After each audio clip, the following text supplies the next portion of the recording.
2 weeks before the present. The apartment was distilled to the barest necessities. The walls were plain sheetrock, painted in uninspired industrial gray. A narrow box spring bed, a dresser rescued from the side of the road, a threadbare plush recliner, and a small folding metal table were the only furniture. The window overlooked the building's fire escapes and the dark, starry stretch of the late-night sky. The apartment's lights were off. Ruby, curled in her chair, read from a dog-eared paperback.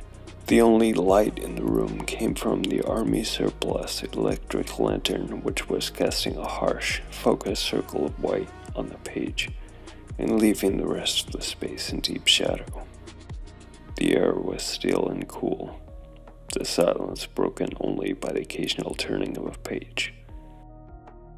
She was engrossed in the text when a quick, sharp flicker of movement registered in the far corner of her peripheral vision. A bright, shooting star-like anomaly turned across the silent vista beyond the window pane. Ruby froze, her gaze lifting from the page.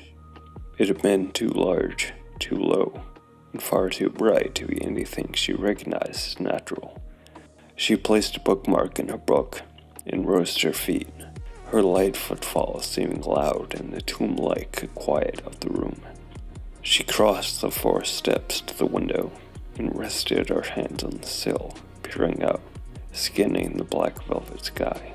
There was nothing, just the distant glitter of fixed stars. Whatever it was, a stray piece of space junk burning up, a rogue meteor, or something else entirely. It had vanished as quickly as it had appeared. A beat of absolute quiet passed while she thought about what she had seen. The rational part of her mind, the part she tried to listen to, dismissed it as a trick of the eye, or something of boringly terrestrial origin. But a deeper part of her. She took one last, lingering look, then turned away from the window. She returned to her chair, settling under the lantern's glow, picked up the compilation of Edgar Allan Poe's short stories, and continued to read.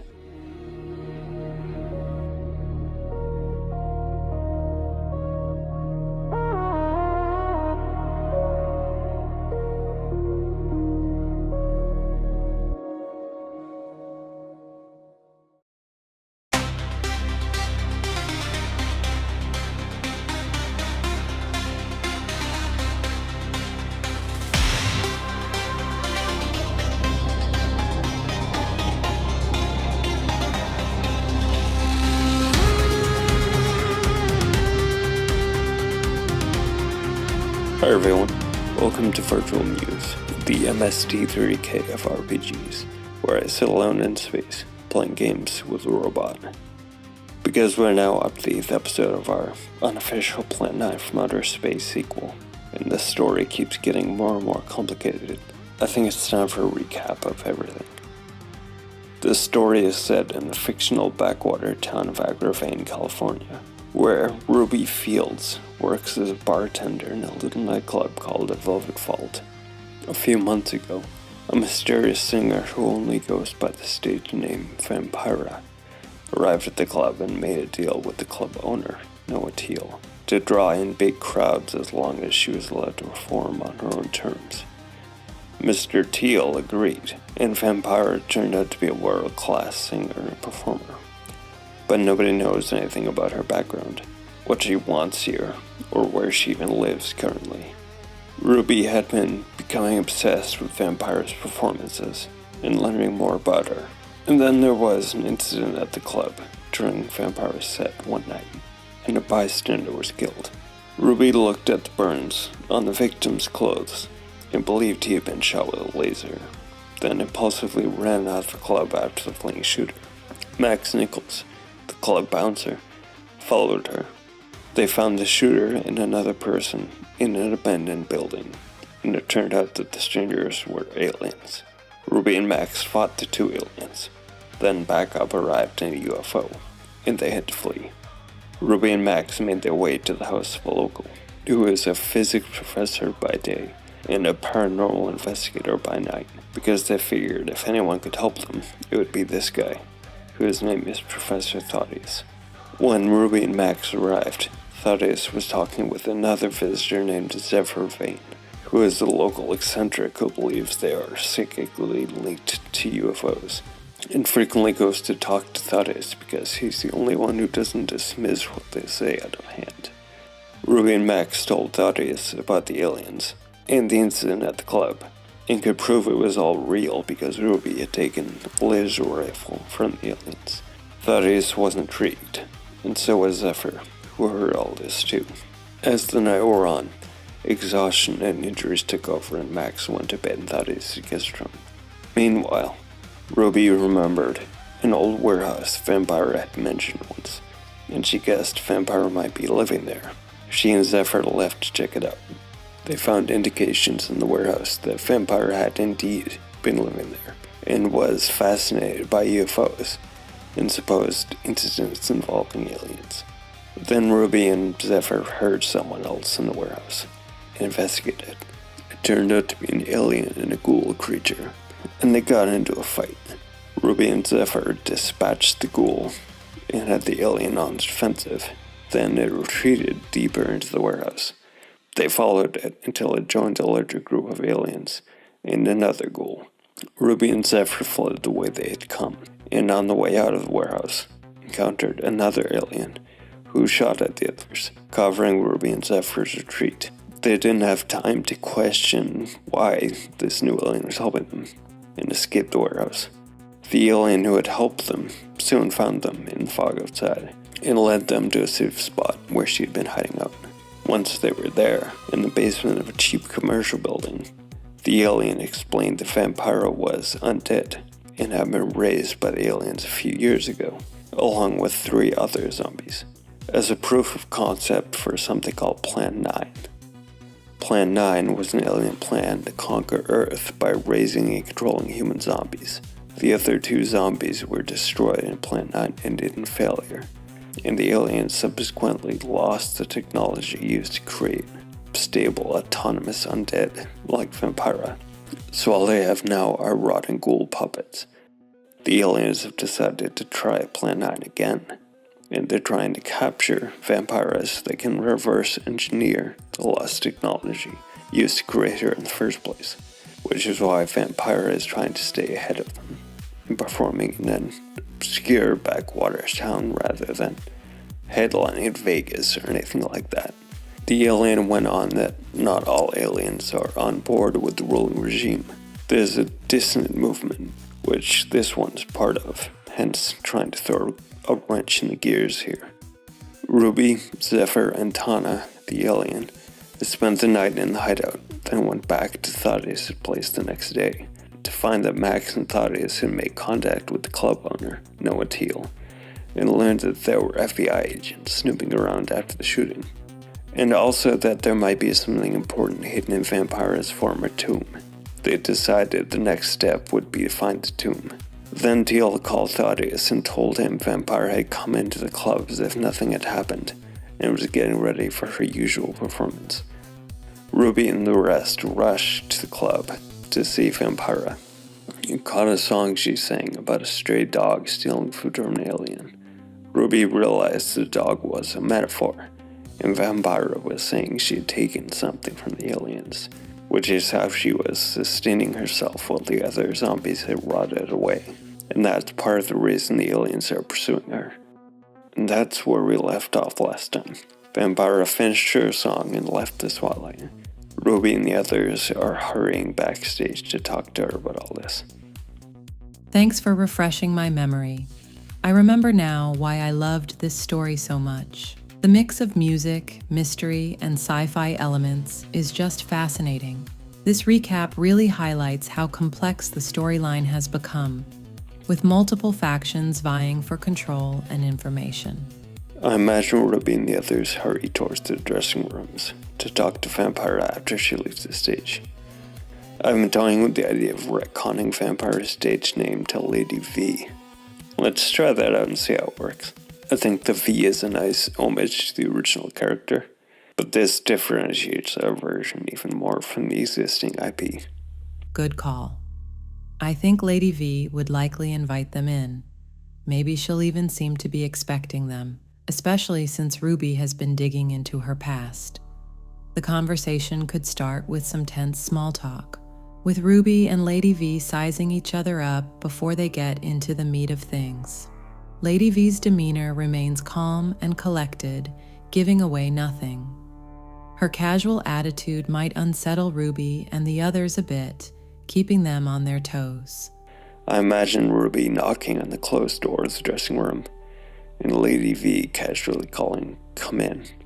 When Ruby and the rest step inside, Lady V is sitting in her chair, looking into her mirror, brushing her hair, acting absolutely calm and unbothered. Lady V's nonchalant behavior creates an interesting contrast to the tension and urgency that Ruby and the others must be feeling. I imagine Ruby gets straight to the point, asking Lady V directly about what she meant with her song lyrics, or maybe even confronting her about the whole zombie thing. Ruby seems like a straightforward person, so I think she'd cut through the small talk and ask the tough questions. Lady V looks back slowly, continuing to brush her hair, her expression neutral, and speaks calmly, almost detachedly, sharing her thoughts on the symbolism behind the song. It sounds very introspective and philosophical. So she's musing on her life and on death and everything. That's what I imagine. Lady V's response is abstracted and poetic, leaving Ruby and the others to interpret the meaning behind her words. Something like, "In death, I've found a strange sort of freedom, a detachment from the mortal coil. But it's a fragile thing, this existence of mine." Her tone is melancholic, yet oddly serene, as if she's come to accept her state as a thing of beauty. I like that.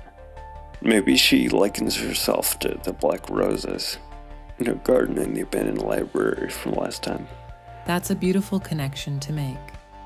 The black roses could represent Lady V's own paradoxical existence, dark yet elegant, thriving in unexpected places and holding a haunting beauty.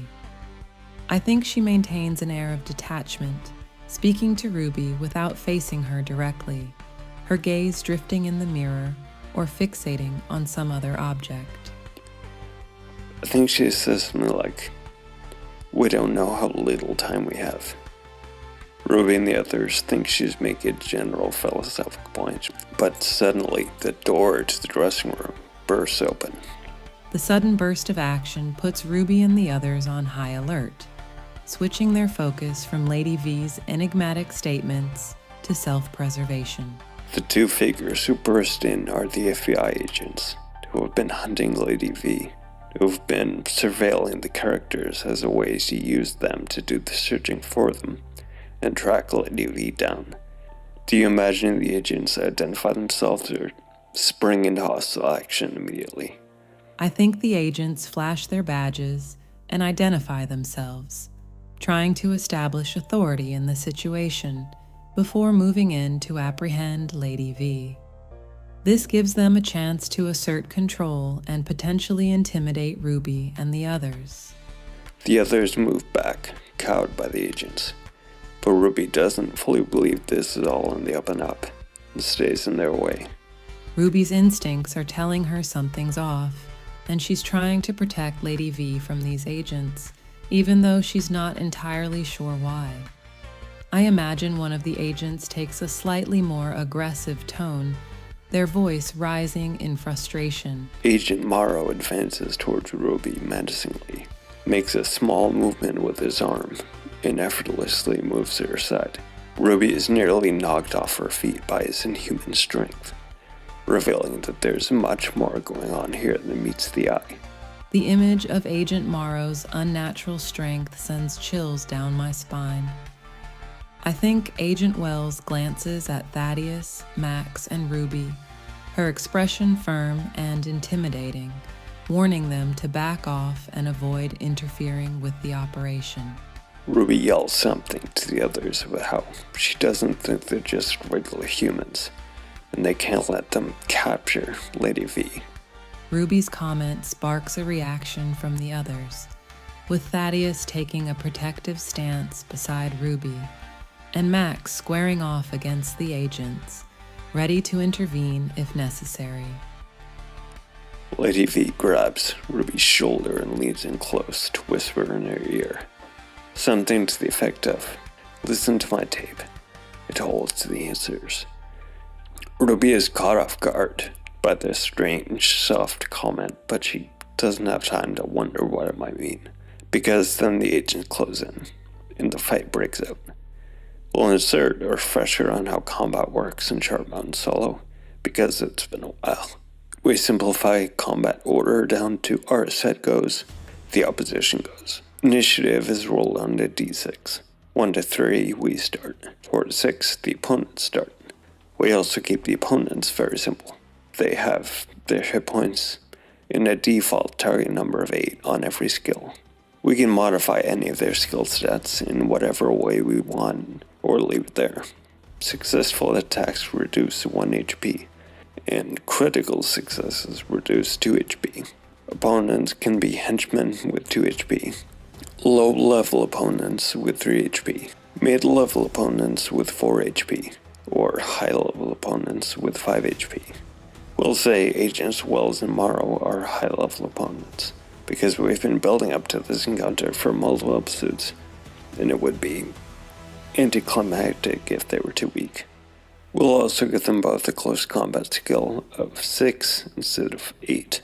Because Ruby just realized they have superhuman abilities, so it makes no sense to give them an average stat there. I think Lady V's reaction is a mix of shock and calculation, her eyes darting to the agents and assessing the situation quickly. Ruby might catch a glimpse of a fleeting expression on her face that hints at a deeper understanding or recognition of what's happening. So first is the initiative roll. The agents get the opening turn. Agent Morrow focuses on Ruby as soon as she starts to scream, and throws a strike at her. His close combat skill is 6, meaning the target number for his roll is 6. He hits, and reduces Ruby's HP by 1. So maybe this isn't that hard hitting, just a backhand that knocks her sideways. Agent Wells attacks next. We'll say she goes for max. Critical success, I think. Now I can't remember if attacks crit on 10 to 12 or 11 to 12, but I think it's 10. And anyway, this is more cinematic. Max sees Morrow backhand Ruby and lunges to intervene, but Wells strikes him as he tries to move past her, catching him off guard with a superhuman attack, reducing his HP by 2. I see the lighting in the room flickering slightly as Agent Wells unleashes the blast, and the air around Max seems to ripple and distort for a moment before he stumbles backward, his eyes widening in surprise. Meanwhile, Ruby is still reeling from the backhand, clutching at her cheek and staring at Agent Morrow with a mixture of anger and fear. Ruby snaps her laser rifle into a firing grip and takes a shot at Morrow. She's not trained in this and has no range combat skill, meaning she needs a default target number of 8 to succeed. She does, and clips Morrow with her shot. He drops by 1 HP. He's distracted by the shot while Thaddeus closes in and throws a wild punch. He's a professor with no hand-to-hand combat skill at all, so he also needs the default TN of 8 to hit. He manages it with a roll of exactly 8 and reduces Morrow's HP by 1. Max now gets to Morrow and attacks with something like an elbow or knee strike, showing he has close combat training that the others don't. He hits. His TN for this is 5, and he gets 7. Morrow's HP goes down again. Now Tana draws her laser pistol from the holster at her waist and fires at Wells, so to speak. I don't know if there's actually any fire involved in using these laser weapons, but she takes a shot. Her ranged combat TN is 5, and she rolls 6. She hits and reduces Wells' HP by 1. I think Zephyr and Teal are blocked from reaching the fight immediately in this small room. It seems like it would be cheating to say they can easily flank the agents and attack when the map is this crowded. So Morrow connects again faster than they can get into a position to do anything. He sees the laser rifle in Ruby's hands and clocks her as the biggest threat in this room and attacks her again. Target number 6. Roll 8. He hits, and her HP drops by 1. Wells retaliates against Tana because she just shot her. TN 6. Roll 8 again. She hits, reducing Tana's HP by 1. Ruby strikes back against Morrow with another shot. TN 8. Roll 9. She hits. Max swings a punch at him immediately and hits. Tana takes another shot at Wells. She also hits. Morrow is at 1 HP and Wells is at 2.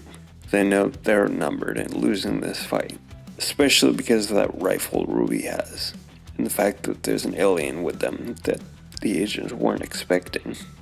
Wells grabs Morrow's shoulder and pulls him along as she withdraws from the room. The door slams. The room falls silent, except for the sound of heavy breathing and the hum of the vanity lights. Ruby's gaze drifts from the door to the spot where Lady V last stood, a confused expression spreading across her face.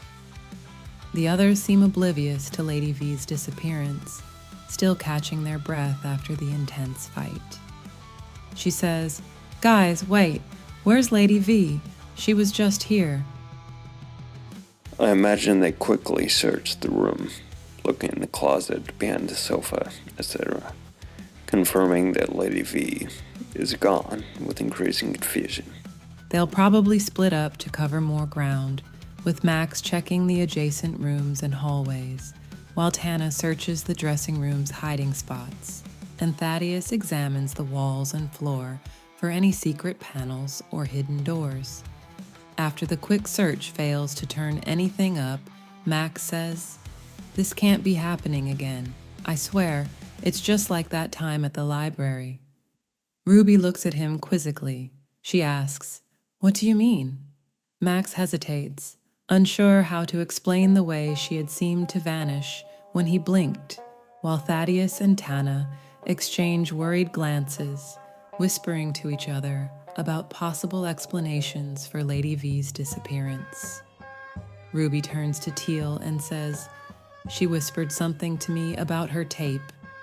Teal's eyes light up as he recalls the demo tape Lady V gave to him when she was first applying to be the entertainer at his club.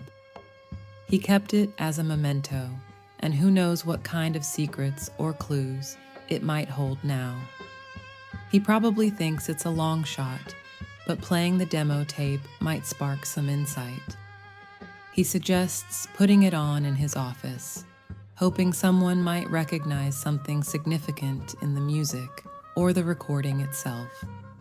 Weary and subdued, the group walks quietly through the dimly lit corridors of the club, the tension of the recent fight and Lady V's sudden disappearance weighing heavily on their shoulders. They step into Noah Teal's well-appointed but slightly shabby office and look around the cluttered space. Heavy, dark wood bookshelves line the walls, sagging under the weight of outdated ledgers and forgotten reference books. The desk is an archipelago of manila folders, overflowing ashtrays, and loose papers that seem to be slowly reclaiming the surface. The single window is stifled by closed Venetian blinds. Their slats thick with dust, slicing the light from the parking lot into a pattern of harsh, slanted beams that cut across the room. Ruby says, "Okay, where is Lady V's tape?" I've been thinking about the early 60s time period in which this story is set, and realized that I don't know very much about everyday technologies of that era. For instance, I have no direct experience with 8-track audio tapes and don't know much about them. I've seen a few ads online for 8-track players and cartridges from companies like Ford and Chrysler, who used to offer them as optional equipment in their cars. How are they different from cassette tapes? I know cassette tapes had fully replaced 8-track tapes by the time I was born, but I don't know the practical reasons that transition happened. One key difference between 8-tracks and cassettes was the continuous loop design of 8-tracks. 8-tracks played in segments, switching tracks automatically. Cassettes offered more control over playback, allowing users to rewind and fast forward. This flexibility probably made cassettes more appealing to consumers. 8-track cases were generally cardboard or thin plastic, and often featured elaborate artwork and track listings. They were designed more for display purposes, whereas cassette cases were more functional and protective of the tape itself. 8-tracks were originally designed for car stereos, so they didn't need to be as portable or rugged as cassettes, which became popular for personal use. Consequently, some 8-track consoles were large things, though there were also relatively smaller options available, like handheld players and boomboxes. Companies like Panasonic, RCA, and Sears offered home stereo systems that included 8-track players and speakers. These systems were popular for home entertainment, and some even had fancy features like AM/FM radios and turntables built in. Those combo systems were super convenient for people who wanted to enjoy music and other media without cluttering up their living rooms. Plus, they looked pretty sleek and modern for the time, I think. I'm guessing it wasn't so simple to customize tapes back then. That's correct. Making custom mixes or recordings was definitely more complicated with 8 tracks compared to cassettes. The equipment required to record onto 8 tracks was often bulky and expensive, limiting their DIY potential. The ability to easily create mixtapes and record music from the radio or friends' records made cassettes incredibly accessible and user-friendly. I think that really contributed to their popularity. Alright, I think this is enough detail to envision what's going on. Ruby turns the 8-track tape case over in her hand and sees that in the slot of the cover, Lady V has cut a piece out of a picture postcards and slid it into place behind the transparent plastic. The text says, "Wish you were here." And the image shows a vista of a coastal cliff face with windswept trees and brush clinging to it. Under a radiantly blue sky, foaming greenish waves are visible, crashing at the base of the rock. There's a paved road snaking along the cliffs above, and she can tell it's a stretch of Highway 1. She turns the case towards the others and shows them the image. They all stare for a moment. Then Max says, "That's Big Sur. I've driven through there many times. I recognize the area." "Why did she add a picture of Big Sur, do you think?" Ruby says, "Because she's buried there. At least she was. That has to be it. We have a place to start searching now." Big Sur is, well, a big area, Max says, with lots of woods and rocky coastline. Even with it narrowed down this much, searching for a tomb will still take us a while. Ruby shrugs. Lady V said, "Listen to my tape, not just look at the cover. There must be more to learn from the audio." First, a little context. In the original Plan 9 from Outer Space, there's a very weird moment of maid and butler dialogue in the funeral scene of Bela Lugosi's character. One of the mourners says something about how strange it is that his wife isn't buried in the same tomb he is, his wife being the woman who becomes a vampire. Another mourner says something about how it's because of a family superstition.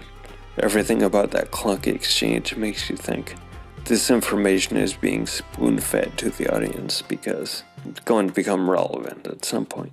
But the most bizarre thing is that it never becomes relevant. That stilted dialogue was there for no reason. The movie moves on and you never find out the answer to the mystery of where Vampiro was buried, and don't learn anything about the family superstition they mention, and none of it ever matters at all. So I figured we could retroactively turn that into a setup for a plot thread in our sequel. Ruby glances at Mr. Teal expectantly. He takes the tape from Ruby and nods, then steps towards the Sears combination tape player, radio, and turntable console on one of the cluttered bookshelves. He pushes the 8-track cartridge into a slot on the front panel. To the left of her is knobs and analog readouts, and pushes a button.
Ruby meets Max's eye, and they share a momentary perplexed look as the music crackles from the speakers.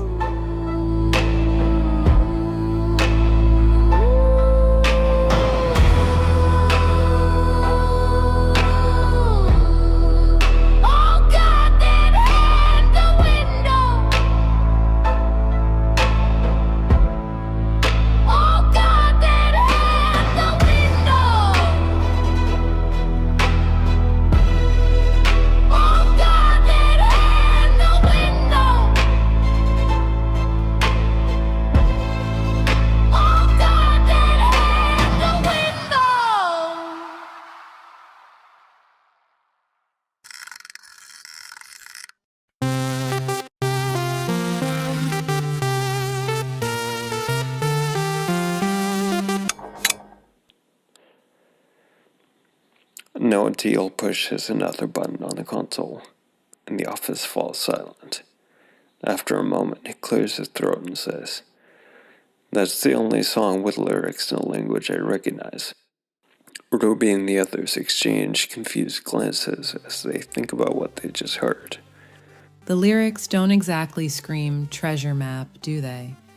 But there's gotta be some meaning behind those haunting repetitions. Maybe it's code, or maybe it's a clue hidden in plain sight. Did anyone catch the bit about the seabed rising? Could that be connected to the ocean view on the postcard?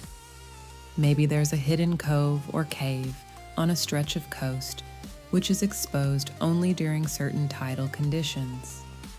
Could the repetition of that hand and the window be referencing a specific landmark or feature along the coastline? Perhaps a distinctive rock formation or an isolated overlook with a singular tree or monument that resembles a hand, something that would only be visible from a particular vantage point, like a window of sorts. I think it's time for Ruby to make a skill check to find out if she was able to realize anything about the song and to make any of these connections. Looking at her skills, I don't know if anything really applies, so this might have to be an average check with a target number of 8. Actually, personality does make some sense. I'm not just saying that because it's Ruby's best skill. If she's going to realize anything about what this song means, that's because of whatever amount of connection she's made with Lady V, and how well she understands, or not, the way Lady V would use the lyrics to hint at something else. In that sense, this is clearly a personality challenge. Plus, this is solo role-playing, so I don't need to convince anyone but myself that this fits. Ruby thinks about the song, and the target number for her to realize anything valuable is 5. Also, as a human, she gets to roll with advantage twice per day, meaning she gets to roll 3d6 and take the best 2. I forgot that humans all get to do that during the fight, but that doesn't matter because they won anyway. If she succeeds at this, she realizes something useful. So gets no way to think of what she realizes. Otherwise, we can't say she figured it out. This is the peril of trying to insert a mystery into solo role-playing. Maybe the window refers to 2 trees or something like that, and the viewer will know they're in the right spot when the trees appear to frame a certain landmark or form a window. That's a great idea. Framing a landmark with trees or rocks could definitely be what the lyrics are hinting at. And if we consider the Big Sur coastline, I'm thinking of Point Lobos State Natural Reserve. It has some pretty unique rock formations and trees that could fit the bill. I'll take your word for that. I've actually been to Big Sur, but not Point Lobos. Ruby reasonably might have been there, though, and remember seeing these 2 stone formations that seem to form a window, framing a unique tree that kind of resembled a hand. She realizes that the entrance to Lady V's tomb might be in the rocks there, exposed during low tide. Does she recall whether the hand-like tree was on the southern or northern part of the reserve? I'll flip a coin. Heads, northern. Tails, southern. It's in the northern part. The northern part of Point Lobos can get pretty rugged, especially near the shoreline. They should plan for a hike and check the tides before heading out. They don't want to get stuck during high tide. That's the perfect cliffhanger to end this episode. The group in Teal's shabby office realizes where they need to go next and starts forming their plan to find the entrance to Lady V's tomb, while also hoping they can avoid the agents who are still out there, somewhere, and they now know are somehow superhuman, even though they have no idea how they're connected to any of this. Also, the more we use the name Lady V, the more I like it. I think it fits with the existing lore we've created around her, with her desire to stay anonymous and not be discovered, and all that. It makes sense that she'd use a fairly vague stage name. I like the direction you're heading with that, and I agree. It fits her persona perfectly. Using a stage name like Lady V allows her to maintain a level of separation between her public image and private life, keeping her secrets safe. It also has a certain nostalgic feel to it. The name Lady V evokes images of old-school Hollywood glamour and secrecy, which fits perfectly with our story's vibe. I can totally picture the flashing marquee with her name plastered right there. Can't wait to see how it unfolds next time. Let's leave them hanging, literally, over the Pacific coast, wondering if they'll uncover the secrets of Lady V's tomb before whatever superhumans are after them close in. Until next time.